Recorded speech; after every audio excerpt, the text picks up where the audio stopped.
Hey guys, this is going to be the workout 3 for the day. I'm going to take you through the flow of it in a second. 10 down to 1 of wall walks and dumbbell or barbell thrusters. We're going to take you through the flow of that now. There is a 15-minute time cap on this also. So standards are you go perform a wall walk. So you'll start from the floor, walk your way up.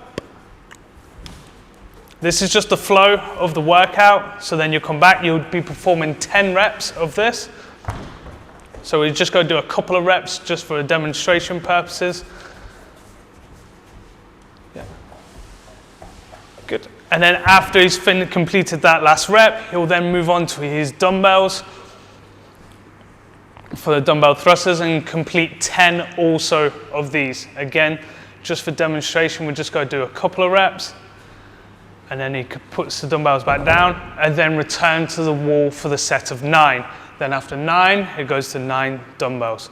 8, 8, 7, 7, so on and so forth. So we're going to go through the standards of the movements for today. The wall walk, your setup. Now we've got 3 standards in fact for this. We'll take you through the open standard, then the scaled, and then the scaled down again. So the first one, you would have to tape a line from across the front of your feet when your heels are touching the wall. That will be your start line.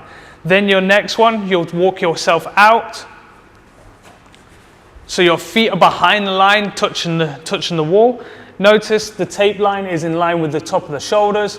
That is your open standard line, okay?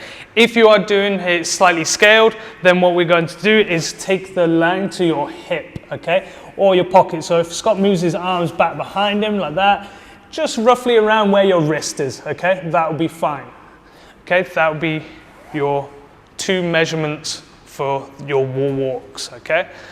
Then we'll go over to the inchworm one.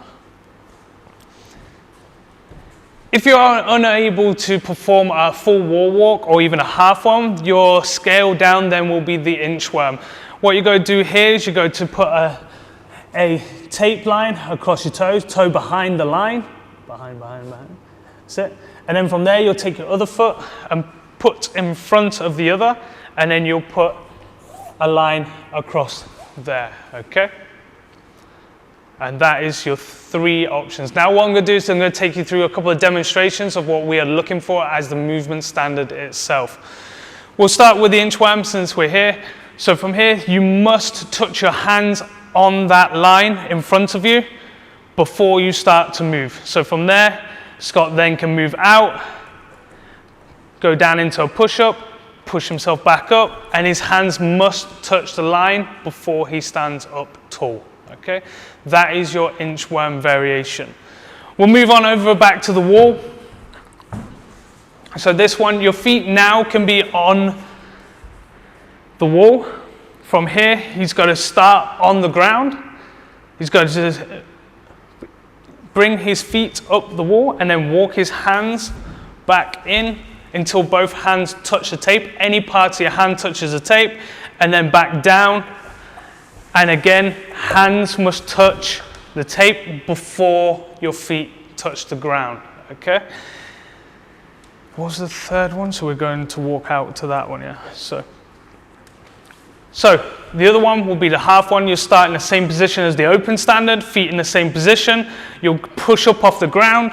Your feet will leave the ground before your hands move, and then walk to touch your middle line, and then come back to touch that line again before your feet touch the ground. Okay. So now we're going to go through the dumbbell thrusters standards. You'll start with the dumbbells by your feet. Clean it up anyhow you like, so it could be a muscle clean or a full squat clean. Then you've got to sink down below parallel. That hip crease must be below the knee. So you see from this side, his hip crease here is below the top of his knee, and then from there he'll drive up and then fully extend overhead before returning back down into that squat again, okay? So Scott's got to show you a bad rep where he doesn't go below parallel. That will be a no rep, okay?